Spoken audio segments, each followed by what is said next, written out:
Eleanor Pierce had tested 27 men in the past 2 years, 27 dates where she showed up in thrift store clothes, tangled hair, and a story about unemployment.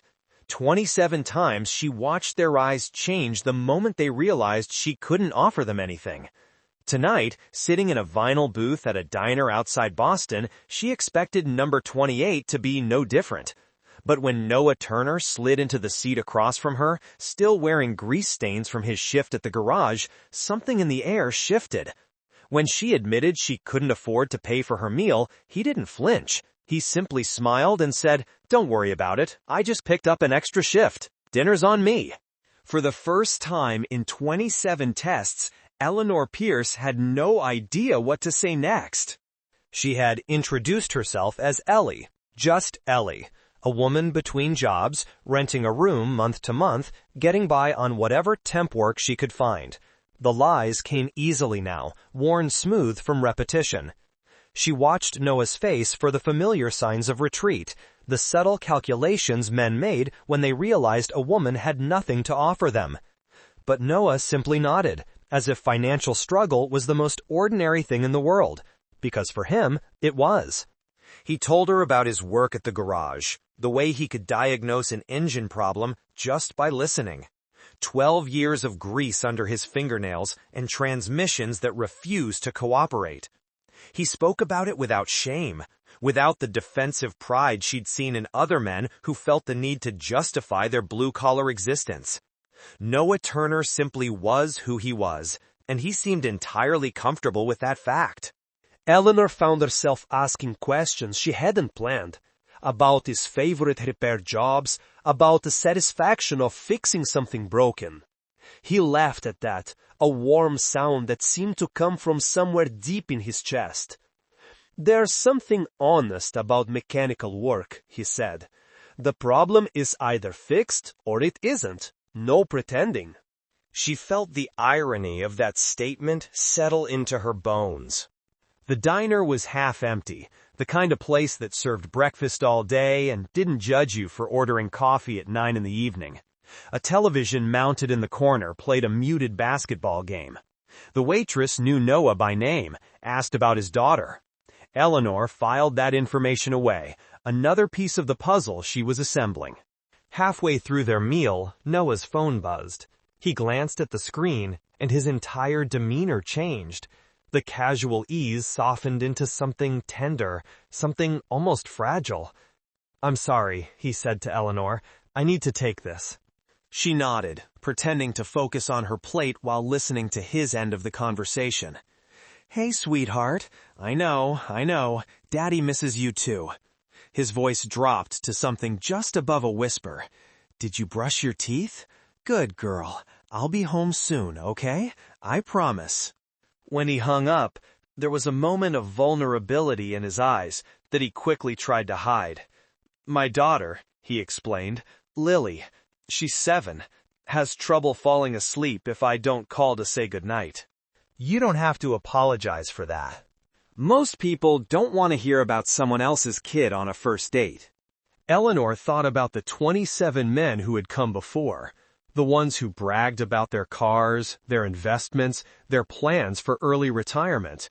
Not one of them had ever stopped a date to wish their child good night. "I think it's sweet," she said, and meant it. Noah studied her for a moment, as if trying to determine whether she was being sincere. Whatever he saw must have satisfied him, because he relaxed slightly. "She's the best thing that ever happened to me. Her mom left when Lily was 2. Just decided motherhood wasn't for her." He shrugged, but Eleanor could see the old wound beneath the gesture. "So it's just been the 2 of us ever since." "That must be hard, doing it alone." "It has its moments." He took a sip of his coffee. "But Lily makes everything worth it. She's got this laugh, like everything in the world is funny and wonderful, and she can't believe she gets to be part of it." He stopped himself, seemingly embarrassed. "Sorry, I talk about her too much." "No," Eleanor said. "Please, tell me more." And he did. He told her about Lily's obsession with dinosaurs, her refusal to wear anything except purple, her belief that the moon followed their car at night specifically to keep her company.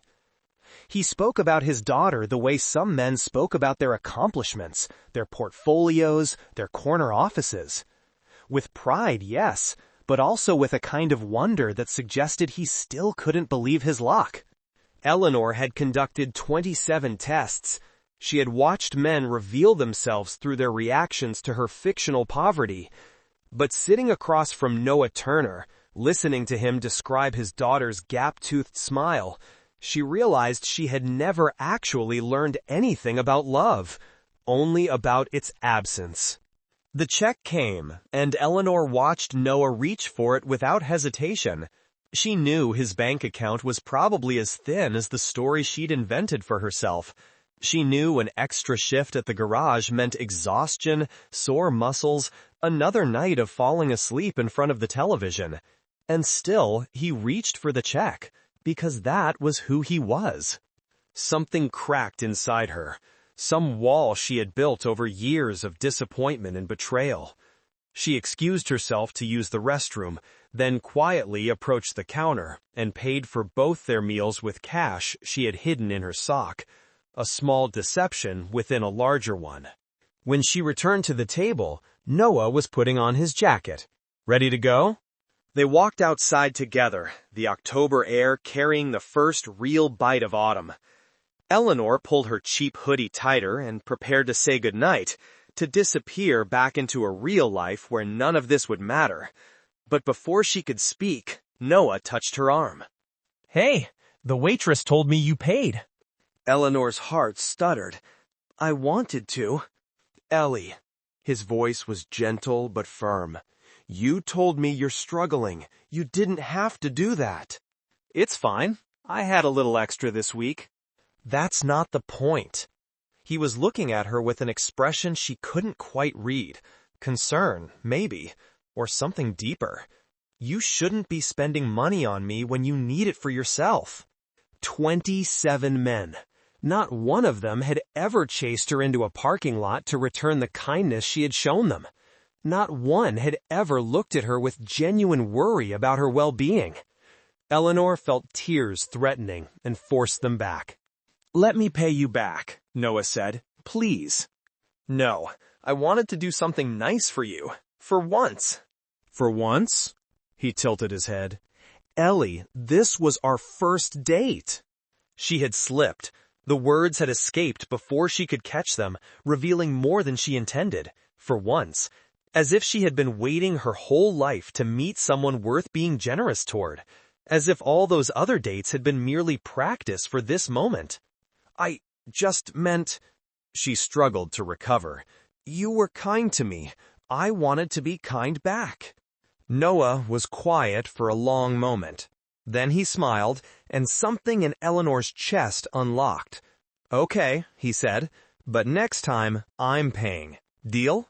Next time. The words hung in the cold air between them, warm with promise. Deal, she whispered. They stood there in the parking lot, neither quite ready to leave.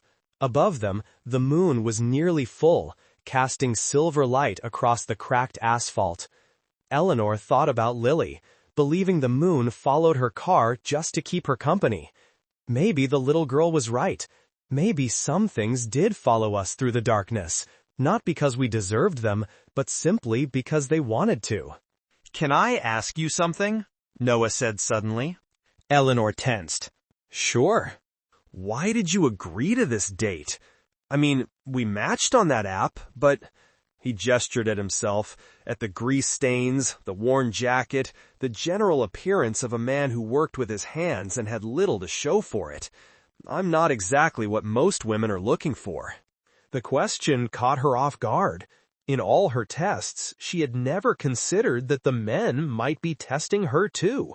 That Noah might have his own history of rejection, his own reasons for approaching love with caution. I liked your profile, she said carefully. You seemed real. Real? He laughed softly. That's one word for it. I mean it. Everyone else was trying so hard to impress. Vacation photos, gym selfies, lists of accomplishments. But you just had that picture of you and Lily at the park, both of you covered in ice cream. She smiled at the memory. You looked happy, actually happy, not performing happiness for the camera. Noah's expression shifted into something vulnerable. That was a good day. She had just learned to pump her legs on the swing by herself, thought she was flying. See? That's what I mean. You remember the moment, not how it looked. They stood in silence again, but it was comfortable now, easy. Eleanor realized she didn't want to go home, didn't want to return to her penthouse apartment with its stunning views and empty rooms, didn't want to be Eleanor Pierce, CEO, woman who had everything except someone to share it with. A taxi pulled into the diner parking lot, looking for a fare. Eleanor raised her hand to flag it down, already dreading the return to reality. The driver pulled up alongside them and rolled down his window. "Where to?" Before Eleanor could answer, the driver squinted at her face. His eyes widened slightly. "Hey, wait a minute. You look really familiar. You're that CEO, aren't you? Pierce something. I saw you on the news last week." Eleanor's blood turned to ice. "The tech company lady," the driver continued, warming to his recognition. "Eleanor Pierce. My wife follows all that business stuff. She'd freak out if she knew I picked you up." Noah was looking at her now, confusion creasing his forehead. Eleanor felt the careful architecture of her deception beginning to crumble. "I think you have me confused with someone else," she managed. No, I'm sure of it. Same face, same..." Eleanor coughed loudly, dramatically, clutching her throat. Sorry, I've been fighting this cold all week." She coughed again, turning away from Noah, using the moment to compose herself. "Wrong person, I promise. I get that a lot, though. Must have one of those faces." The driver shrugged, losing interest. "Whatever you say. You getting in or what?" Yes, I am." She turned to Noah, hoping the dim light hid the panic in her eyes. "Thank you for tonight, really." Noah was still watching her with that thoughtful expression. "You sure you're okay? You seem..." "I'm fine, just tired. Long week." She opened the taxi door, desperate to escape. "I'll text you." "Ellie." She paused, one foot in the car. "I had a really good time tonight," Noah said. "Whatever that guy thought he saw, it doesn't matter to me. I know who you are." Hit her like a physical blow. He knew who she was, except he didn't. He knew Ellie, the struggling temp worker, the woman who couldn't afford dinner. He didn't know Eleanor, the woman who had orchestrated this entire evening as a test he had passed without even knowing he was being examined. "Good night, Noah," she whispered, and closed the door before he could see her tears. The taxi pulled away, and Eleanor watched Noah grow smaller in the rear window. He stood in the parking lot until she couldn't see him anymore, a man in a worn jacket under a following moon, waiting to make sure she got safely on her way. 4 days later, Noah called. Eleanor was in the middle of a board meeting, watching her executives argue about quarterly projections when her personal phone buzzed with an unfamiliar number. She ignored it. Then it buzzed again with a text message. "Hey, it's Noah. Lily and I are going to the farmer's market on Saturday. Would love if you could join us. No pressure. Just thought it might be nice." Eleanor stared at the message while her CFO droned on about market share. The farmer's market. Not a fancy restaurant, not a rooftop bar, not any of the places men usually took her when they were trying to impress. Just a Saturday morning with a single dad and his 7-year-old daughter, wandering between stalls of organic vegetables and homemade jam. She should say no. Every instinct told her to end this now, before it went further, before she had to tell more lies, before she fell deeper into something she couldn't control. She typed back. Saturday arrived, painted in the golden light of early autumn. Eleanor spent an embarrassing amount of time selecting an outfit that looked appropriately budget-conscious while still flattering. She took a taxi to the market, asked to be dropped off 2 blocks away, and walked the rest of the distance with her heart pounding against her ribs. She saw them before they saw her. Noah was crouched beside a stall selling apple cider, pointing at something while Lily bounced on her heels with excitement. The little girl was wearing purple from head to toe, including purple sneakers that lit up when she walked. Her blonde hair was gathered in 2 uneven pigtails that Noah had clearly attempted himself. Eleanor approached slowly, suddenly nervous in a way she hadn't felt since her first investor pitch a decade ago. "Hey." Noah looked up, and his smile could have powered the entire market. "You made it!" "I made it." Lily tugged on her father's sleeve. "Daddy, is this her? Is this Ellie?" "This is her, sweetheart." The little girl studied Eleanor with the unfiltered intensity that only children possess. Then she broke into a grin that revealed 2 missing front teeth. "Daddy said you're really nice. Are you really nice?" Eleanor knelt to meet Lily's eyes. "I try to be. Are you really nice?" Lily considered this seriously. "Mostly, except when Tommy Kirkland steals my crayons, then I'm medium nice." "That seems fair."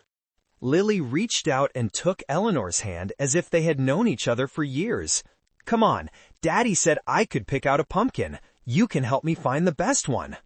They wandered through the market together, Lily chattering constantly about her school, her friends, her absolute certainty that she would be a paleontologist astronaut when she grew up. Noah walked beside Eleanor, close enough that their shoulders occasionally brushed. He didn't try to fill every silence with conversation. He seemed content simply to be present, to exist in the same space as her. They bought apple cider donuts and sat on a bench while Lily ran circles around a fountain. Eleanor watched the little girl's purple sneakers flash with each step and felt something dangerous blooming in her chest. "She's amazing," Eleanor said. "She is." Noah's voice was soft. "She's also exhausting, but in the best way." "I can imagine." Noah turned to look at her. "Can I ask you something personal?" Eleanor's guard immediately rose. "Depends on how personal." "Do you want kids someday?" It was a question she had been asked before, usually by men calculating whether she was worth the investment, but Noah asked it differently, as if he genuinely wanted to know, as if her answer wouldn't change how he saw her. "I don't know," she admitted. "I always thought I would, but then life got busy, and years kept passing, and now I'm 34, and I've never been in a relationship that lasted long enough to even consider it." 34 isn't old. It's not young either, not for that. Noah was quiet for a moment. "My wife left when Lily was 2, he said. "For a long time, I thought it was my fault, that I hadn't been enough, hadn't made enough money, hadn't been exciting enough, hadn't been whatever she needed." He watched his daughter spin in circles, arms outstretched. "But now, I think some people just aren't meant to stay, and the ones who are, they don't need you to be anything other than who you are." Eleanor felt the weight of her deception pressing down on her. Who she was. He had no idea who she was. The woman sitting beside him on this bench was a fiction, a character she had invented to protect herself from exactly this kind of vulnerability. "Noah." "Daddy!" Lily came running over, her cheeks flushed. "My legs are tired. Can you carry me?" Noah grinned and scooped his daughter onto his back.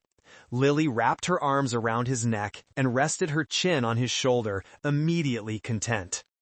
Eleanor watched them together, this man who had every reason to be bitter about love, but had somehow remained open to it. This child who trusted the world completely because her father had made it safe enough to trust. "What were you going to say?" Noah asked. Eleanor shook her head. "Nothing. It wasn't important." But it was. It was perhaps the most important thing she had ever almost said. And she had swallowed it back down, letting the lie continue, because she was too afraid of what the truth might cost her. They kept walking through the market, Lily heavy on Noah's back, Eleanor beside them, pretending to be someone she wasn't. And with every step, she fell a little more in love with this family that wasn't hers, with this life she had no right to want. The sky had been threatening all morning, but the rain held off until they were on the far side of the market, examining a display of handmade jewelry. Then it came all at once, a sudden downpour that sent vendors scrambling to cover their goods and customers running for shelter. "Quick!" Noah grabbed Eleanor's hand and pulled her toward the nearest awning. Lily shrieked with delighted terror from her perch on his back. They ducked into a small used bookstore just as the rain intensified into a proper storm. The shop was warm and cluttered, stuffed with volumes that looked like they had been accumulating since the building was constructed. An elderly woman behind the counter barely glanced up from her crossword puzzle. "Browse as long as you like, just don't bend the spines." Noah set Lily down, and the girl immediately began exploring, her purple sneakers leaving wet prints on the wooden floor. Eleanor shivered. The rain had caught the edge of her hoodie, and the cheap fabric was soaked through. "Here." Noah was already shrugging off his jacket. "Take this." "No, you'll be cold." "I run hot. Always have." He draped the jacket over her shoulders before she could protest further. It smelled like motor oil and coffee, and something warmer underneath. It smelled like him. "Thank you," Eleanor whispered. They stood by the window, watching the rain transform the street into a river. Lily had found a picture book about dinosaurs and was completely absorbed. The elderly shopkeeper hummed softly to herself.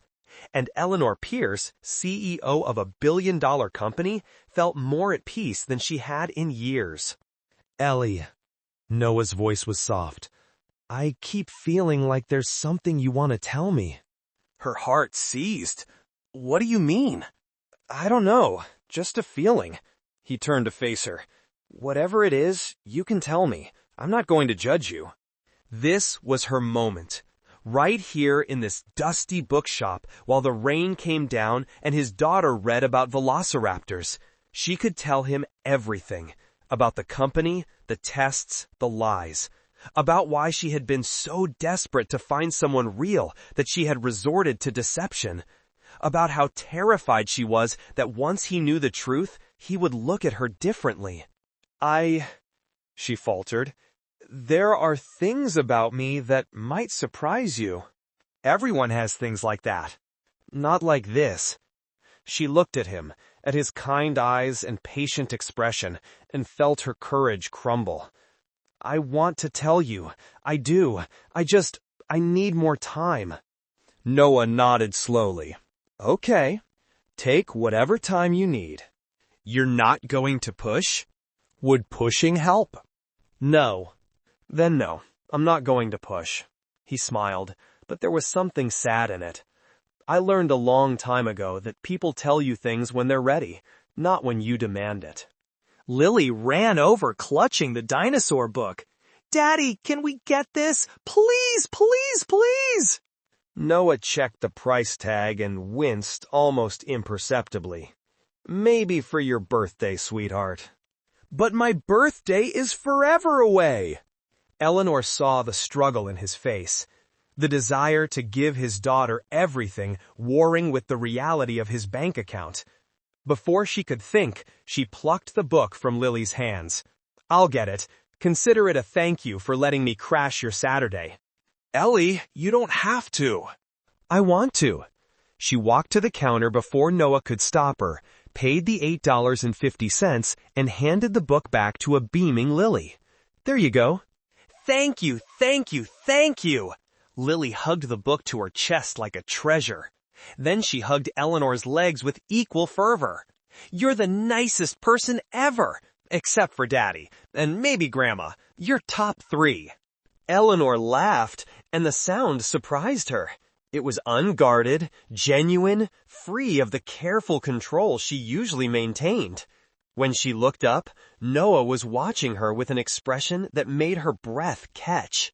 The rain was slowing. Soon they would have to leave this warm shelter and return to their separate lives. Eleanor to her penthouse, Noah to his garage and his small apartment. The thought felt unbearable. "Same time next week?" Noah asked as they prepared to go. "Yes," Eleanor said, too quickly. "I mean, if you want." "I want." He held her gaze. "I really want." They parted outside the bookstore.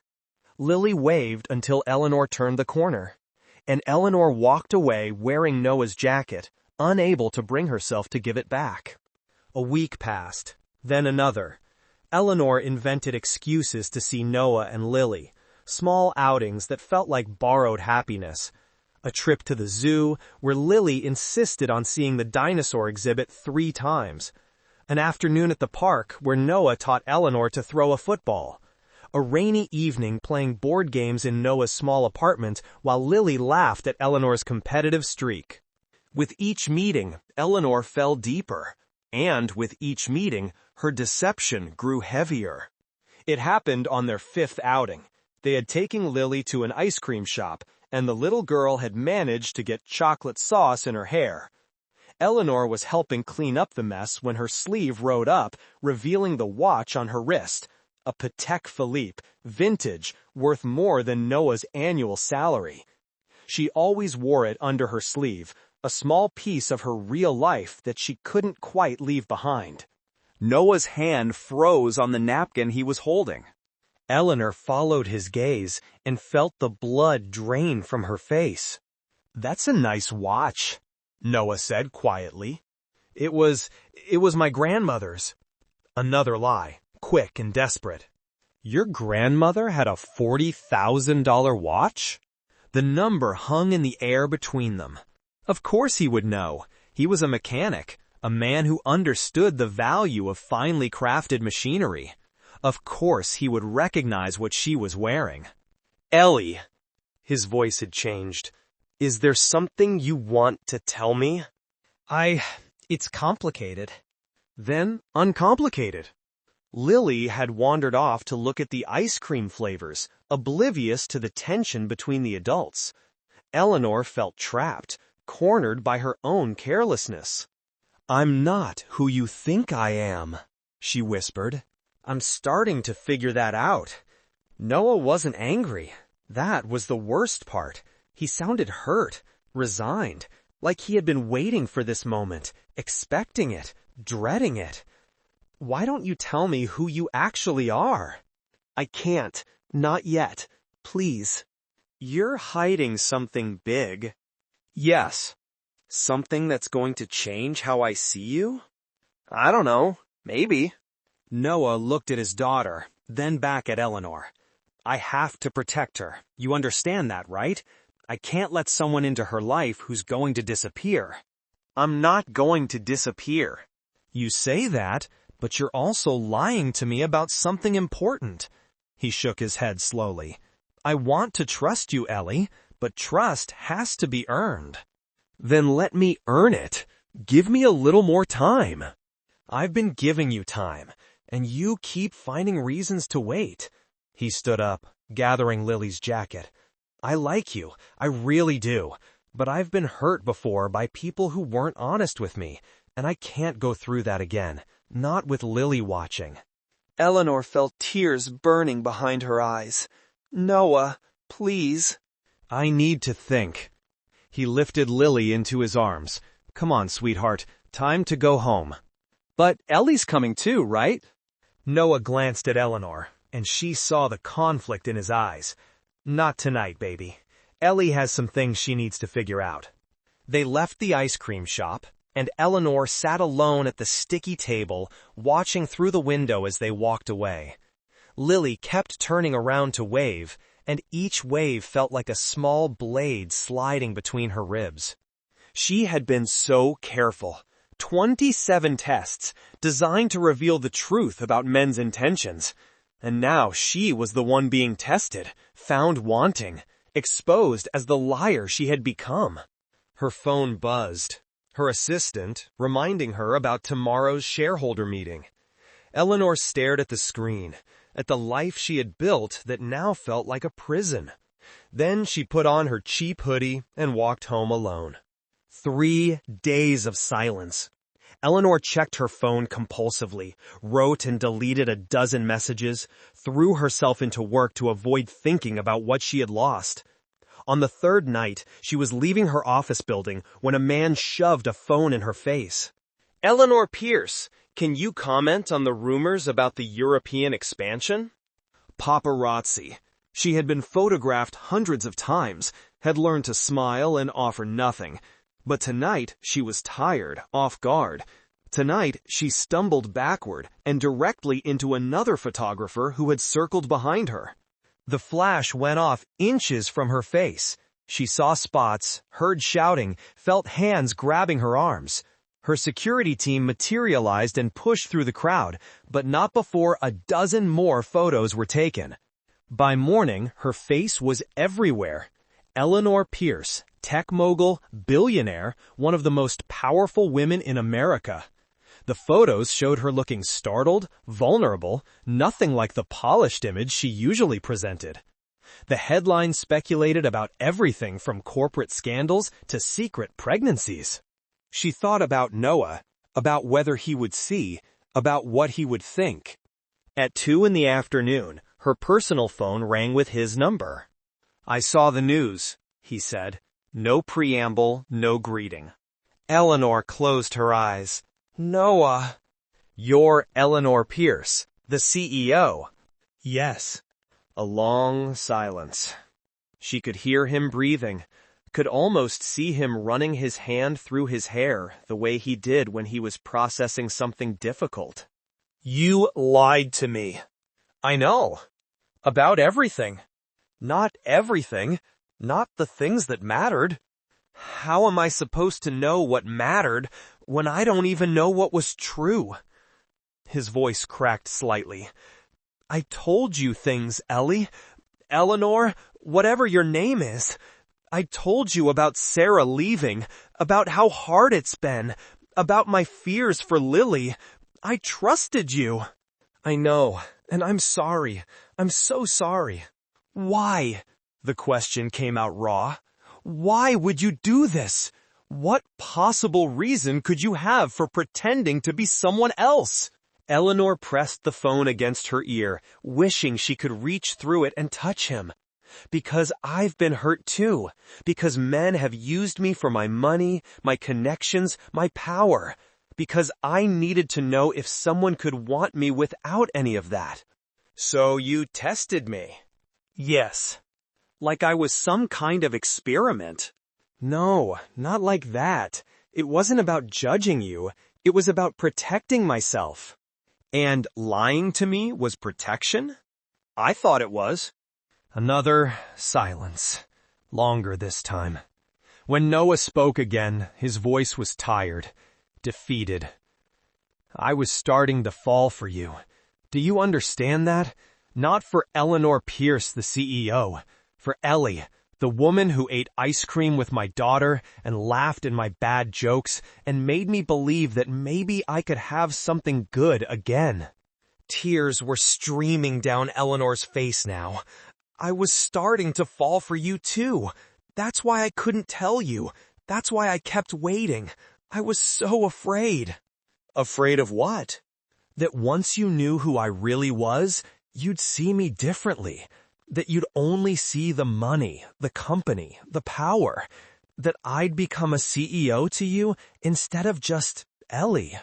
"You were never just Ellie. She was a character you created." He exhaled heavily. "I have to go." "Noah, please, let me explain in person. Let me—" "I can't. Not right now. I need time to process this. And I need to figure out how to explain to Lily why you're not going to be at the farmer's market this weekend." The line went dead. Eleanor sat in her corner office, surrounded by floor-to-ceiling windows that overlook the city. She had everything she had ever worked for, and none of it mattered. 2 days later, Eleanor was preparing for a press conference when her phone lit up with Noah's number. Her heart leaped, but the voice on the other end wasn't his. "Eleanor? This is Grace, Noah's neighbor." The woman sounded panicked. "You need to come right away. Lily is missing." The next few hours existed in fragments. Eleanor learned that Lily had overheard Noah talking to Grace about the situation, about Eleanor's lies, about his uncertainty. The little girl, already sensitive about people leaving, had concluded that she was somehow the problem, that if she went away, her father wouldn't be sad anymore.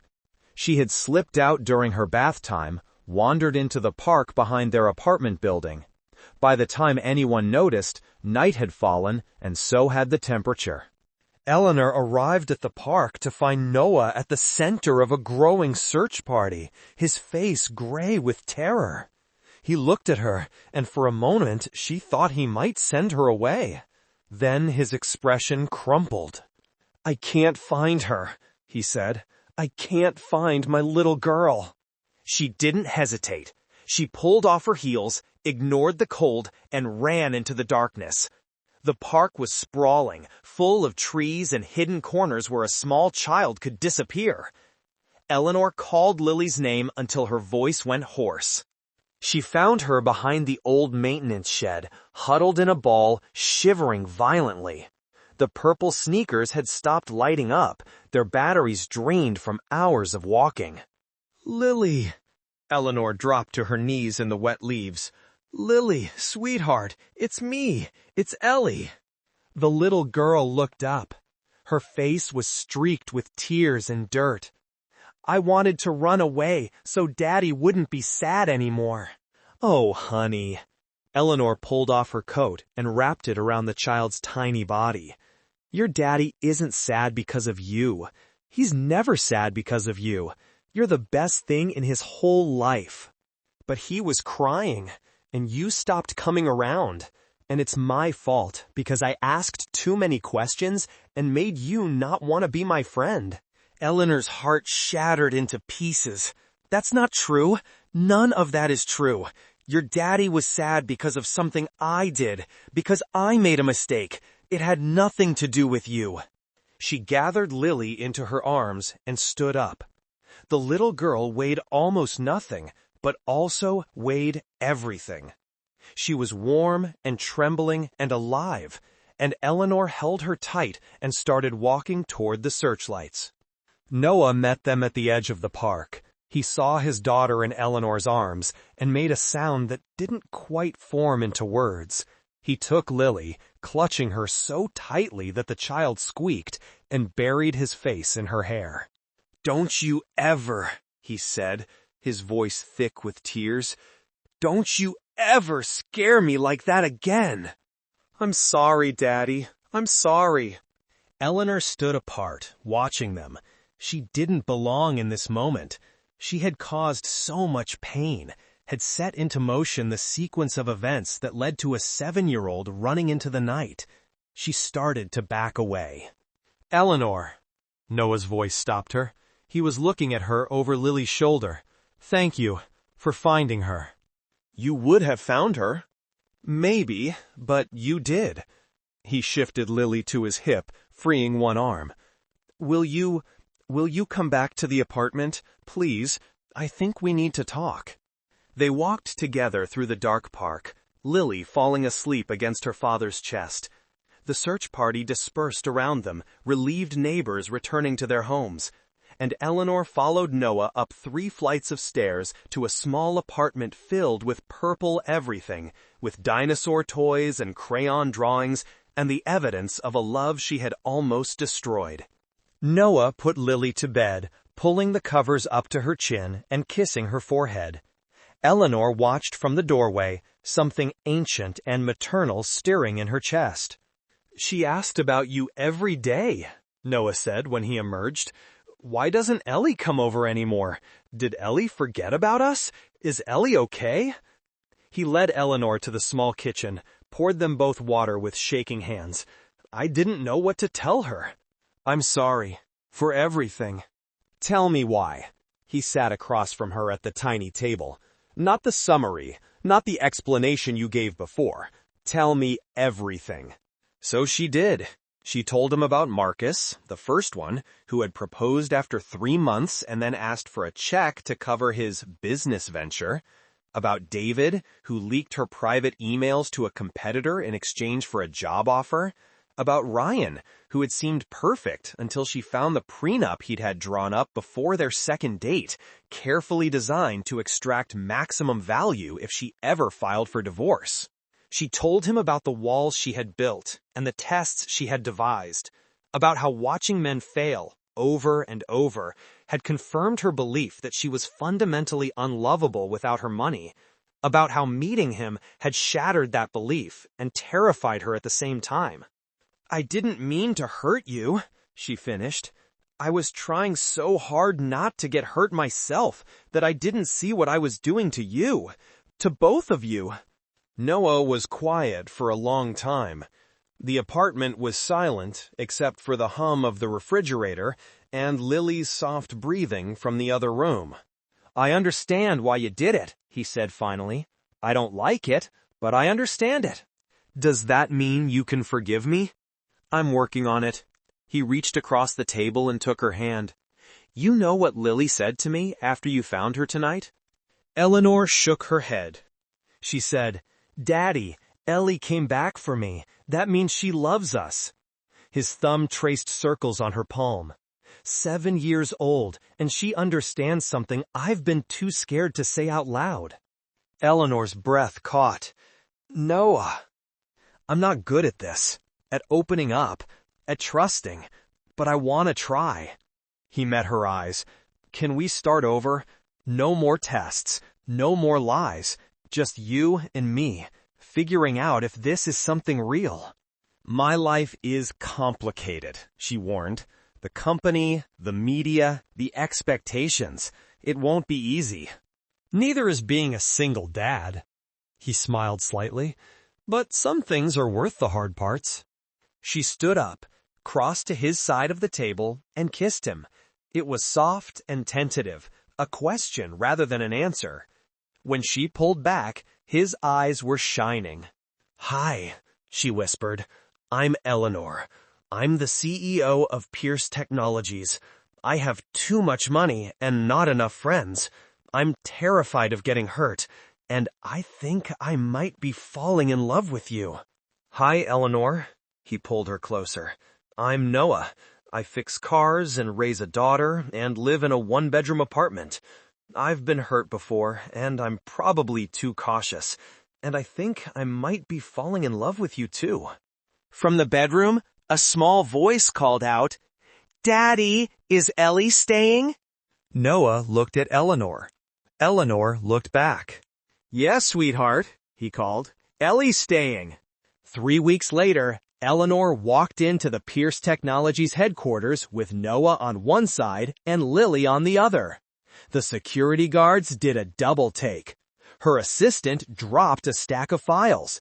The elevator filled with silence as employees tried not to stare. "This is fun," Lily announced. "Everyone looks like fish." Eleanor laughed.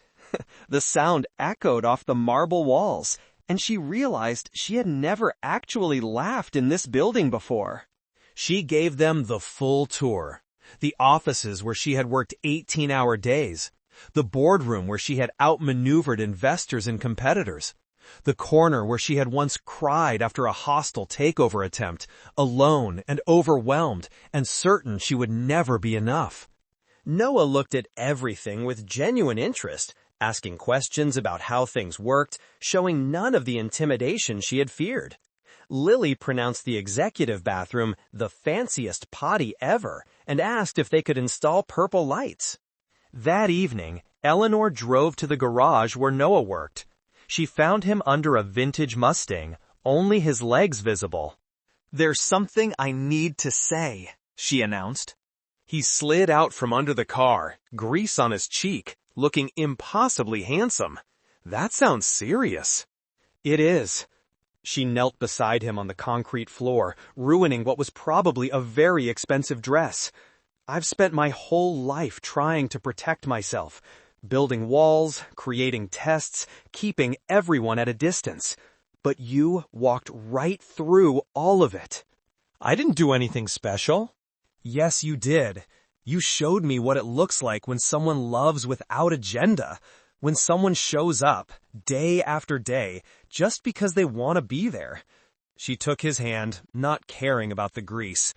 You make me want to be better, braver, more honest. Noah sat up, pulling her closer. You don't have to change who you are. I know, but I want to. Not because you're asking me to, because you make me believe it's possible. She took a breath. I love you. I love the way you make Lily laugh. I love that you care more about people than money. I love that you saw through all my armor and wanted me anyway. He kissed her then, soft and slow, and Eleanor felt something settle into place inside her, something that had been restless her whole life, searching for a home. The garage door creaked, and they looked up to find Lily running toward them, Grace from next door following behind. Daddy! Ellie! Lily threw herself at both of them. You're hugging! Are you boyfriend and girlfriend now? Noah looked at Eleanor. Eleanor looked back. Yeah, sweetheart, Eleanor said. I think we are. Lily's grin could have powered the city. Does this mean you can come to the farmer's market every week and tuck me in sometimes and stay for breakfast? All of that, Eleanor promised, and more. They sat together on the garage floor, the three of them, while the evening light turned golden through the dirty windows. Eleanor thought about all the tests she had conducted, all the men who had failed them. She thought about the walls she had built, and the lies she had told, and the years she had spent so afraid of being hurt that she had forgotten how to be happy. And then she looked at Noah, at Lily, at this imperfect, perfect family that had somehow become hers. For the first time in her life, Eleanor Pierce stopped testing. She simply let herself be loved.